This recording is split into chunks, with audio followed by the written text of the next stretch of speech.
तरीका भी आपको है, आपको पता है कि कैसे बोलना चाहिए। आपसे अच्छा कोई बोल नहीं सकता, आपसे अच्छा कोई कंट्रोवर्सी नहीं कर सकता।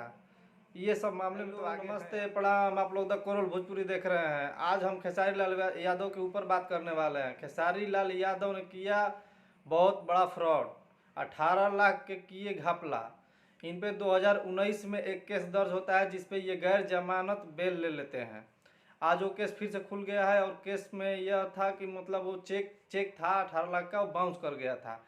और मामला ये था कि जो ज़मीन लिए थे अपने चांदा देवी के नाम पर, उस ज़मीन का जो मतलब कीमत था 18 लाख रुपये कुछ था, जो कि चेक द्वारा बाउंस कर गया।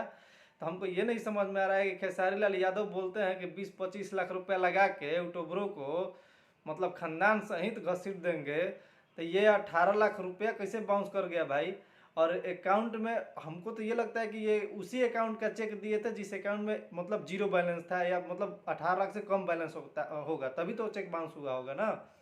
तो ये बहुत बड़ा मामला है और इसमें ये जा सकते हैं जेल, और इनको इसमें बेल भी नहीं मिल सकता है क्योंकि ये मतलब गैर जमानत बेल ले चुके हैं एक बार पहले 2019। ये समझ में नहीं आ रहा है कि ये बोलते हैं कि हम ब्राह्मणों का सम्मान करते हैं, तो क्या यही सम्मान है कि चेक बाउंस कर जाए? बोलने से नहीं होता है, करना पड़ता है। और आप सिर्फ बोलते हैं। जाति कार्ड तो खेलना आपसे कोई सीखे, अब बोलने का तरीका भी आपको है, आपको पता है कि कैसे बोलना चाहिए। आपसे अच्छा कोई बोल नहीं सकता, आपसे अच्छा कोई कंट्रोवर्सी नहीं कर सकता। ये सब मामले में तो आगे हैं आप, ये तो मानना पड़ेगा। लेकिन बाकी आप लोगों का क्या राय है? आप लोग को वीडियो अच्छा लगा तो कमेंट करिए, शेयर करिए और सब्सक्राइब करिए प्लीज़। ठीक है, जय हिंद।